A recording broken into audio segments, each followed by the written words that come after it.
Hey, it's Clay Trader, and this will be a video chart on ticker symbol JNUG. We will take a look at the 30-minute time frame.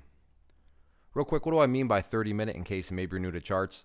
Instead of each one of these candlesticks here representing 1 day's worth of price action, which is what you would normally see, each one represents 30 minutes. So all this here may look like several days worth of time. It's actually just today's price action broken down into 30-minute time slices. I like to do this time frame. I think does a good job of telling the quote-unquote story of the price, and then makes mapping out levels of support and resistance a bit easier to see. I have done this analysis in the past, so that's where these red and green lines are coming from, but certainly need to get things updated after today's move, which I'll state the obvious, was very, very solid here. So first thing I want to do is just a little house cleaning, delete these lines out here. Sure, they still pertain, but in the spirit of not wanting 8 million lines everywhere that can cause clutter and confusion, just want to try to keep this analysis as clean as possible.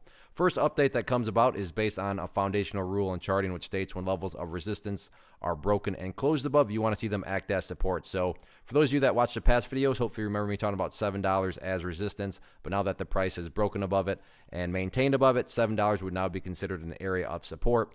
So always good when red lines are being converted over into green lines. A little near-term area of support, and one where if you were to say, Clay, what would make this chart look the absolute strongest going forward?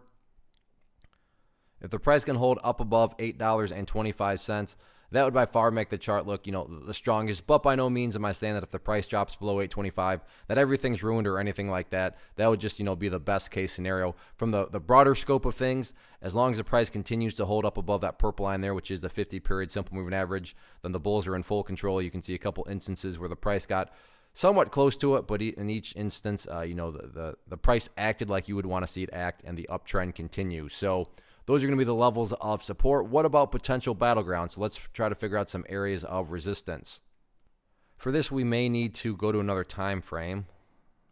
I realize it's getting kind of hard to see, but this is always a good problem to have because that just tells us that the price has not been up this high for a very long time. So I'll try it a little bit more. So as far as levels of resistance, essentially in almost a miniature blue sky breakout here. Next key level right up there around $9.05. And that's, if you disagree with me on that point, I could understand that. But definitely a clear-cut level of resistance, not until up here around that previous support level, and that's it's about $10.15. So the price has got some room to run, especially if it can get through that $9 mark. But at the end of the day, it's all about what it's been doing, meaning as long as the price keeps on putting in these higher lows, then the long-term chart is going to continue to take care of itself, as you've seen the past few weeks. One of the most popular questions I get is, hey Clay, how do you find the ETFs and stocks that you trade? So what I've done is put together this free resource guide where I talk about the tools that I use to locate ETFs and stocks that I find interesting and think may have potential. So if that sounds like something that could add value to you as a trader, then by all means click right there to get access to the guide. The guide itself is very short and to the point, and like I say, it is free. Thanks for watching. Have a good one.